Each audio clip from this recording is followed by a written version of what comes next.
And look at it. It looks like a moon boot. It looks funky. It looks weird. I'm going to break down the midsole here in a minute, but at the end of the day, Brooks, I don't...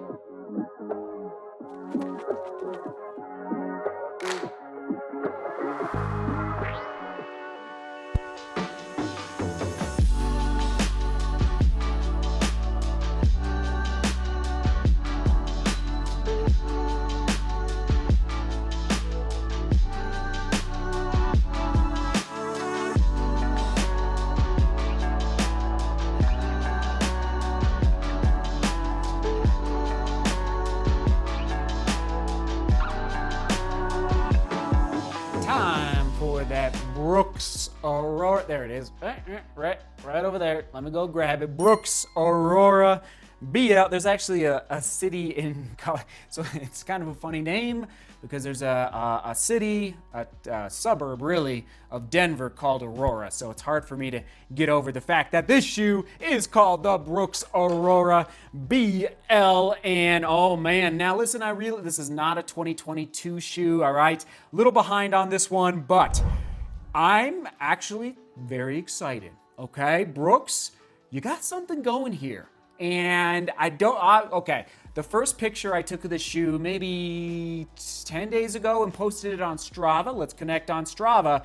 That's where you really can see the shoes and the types of runs that I'm putting into each shoe, just so you know. So let's connect on Strava.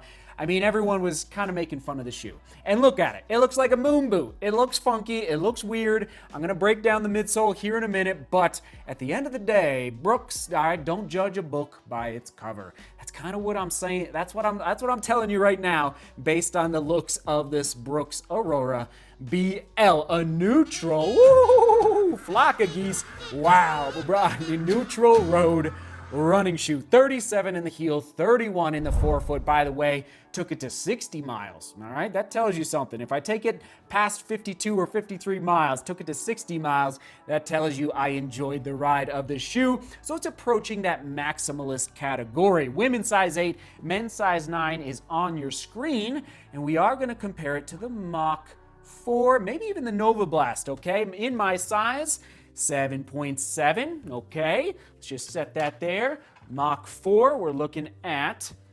7.5. Oh man, and I believe the Novablast 2 is 8 or just under 8, right around.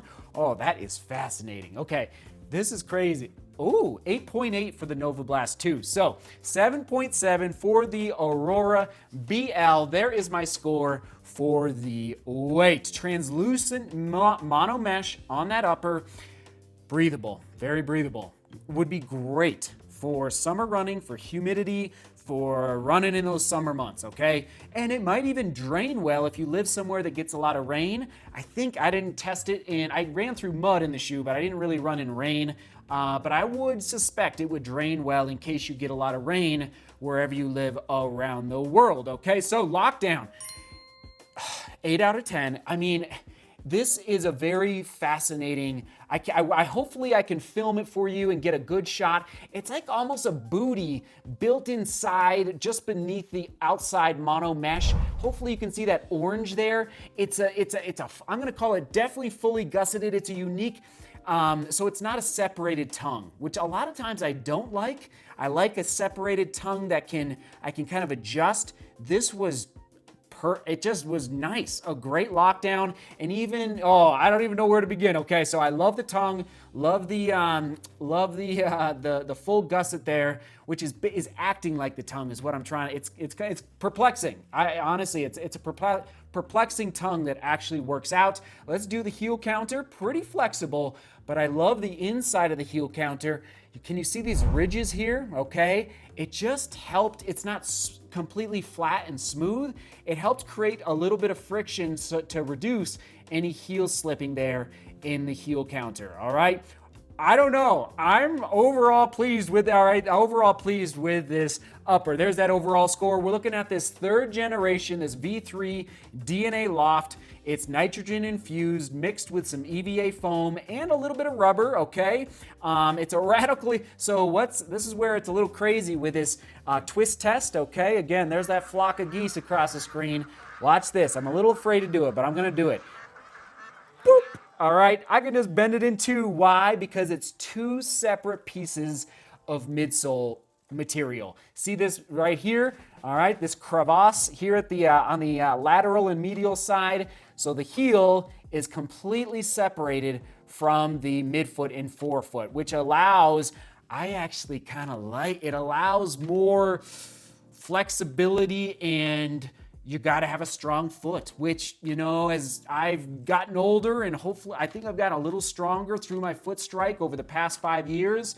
This type of midsole, which is a little more, that's honestly why I like Skechers a little bit. Skechers just forces you to really hone in on your foot strike and make sure you have a strong foot strike. So anyway, I digress. I'm excited about this midsole, and again, what can I say? Outsole. You know why I love this outsole. Do I have to say it? Minimal rubber fit, true to size, okay, and no, you know, not too. All right, maybe if you have a wide forefoot.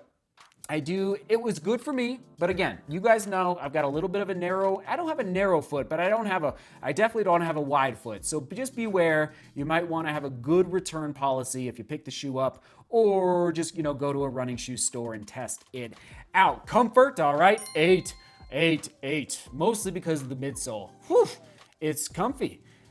All right, other shoes to buy. I'm jumping into this way too early. I'm putting the Novablast on the screen.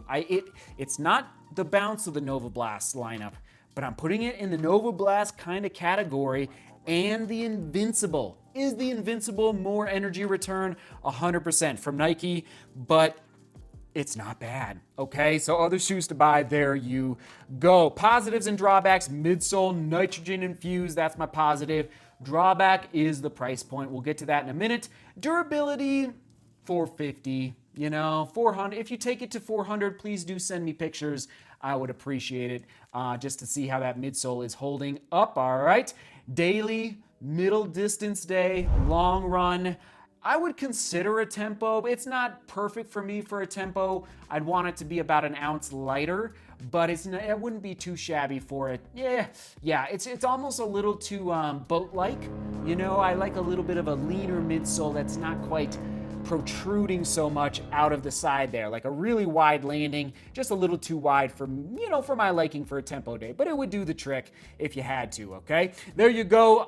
Price point, $200. I don't know. So that's too much. It's at the end of the day, it's too much. I don't know what the game plan is for the lineup in future iterations. I haven't heard. If you know details, let me know in the description, like what's going to happen to this lineup moving forward. But that's too much, all right? I already talked about other shoes to buy. Shoot quick specs for the Brooks Aurora BL. There you go. All right, one more time for you. Soak it in. Translucent mono mesh. All right. $200 price point, and that 60-mile full review. 7.43, not too bad, okay? Pretty good, actually. 7.43 out of 10, okay? Pretty, well into the sevens. That's a good sign for the scoring system. Not in the eights, all right? It's not a mock, it's not a rebel, but it's moving. It's moving in the right direction. 100%. All right, there we go. Putting it on and it is available down below in the description. Comment of the day. Here we go. Bradley Wall. Another tip. This is connected to, I think the Adidas shoes. No. Sorry. This is connected to the runner's knot vlog. I cinched the runner's knot with my foot flexed rather than pointed. I have found if my foot isn't flexed, foot and leg at 90 degrees, then it is a bit too tight when running. Bradley Wall, great tip.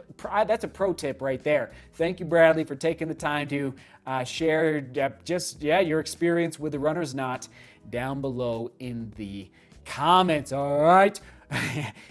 Question of the day. Who knows how I thought of that? I've shared this story actually before.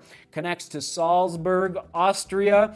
When was the last time you were hopelessly lost? Hopefully it was not too bad, like on a run out in the woods somewhere, but I was hopelessly lost one time in Salzburg, Austria when I was 16 years old on a run. I was so lost. I was so turned around. I don't even know how I ended back up at the hostel I had no idea, but I found my way. It was so crazy. One of the greatest, frankly, running adventures I've ever been on. Getting lost in Salzburg, Austria. Hopefully your stories down below in the comments are not, have a good resolution at the end. I'll put it that way. Brooks running shoe playlist right there in case you're interested in learning more about Brooks running shoes as we transition more and more into 2022 shoes. Right there, right there, right there. All right, onward and upward. Oh, I'm excited. Don't judge a shoe by its cover. All right, seek beauty, work hard, and love each other. See you tomorrow.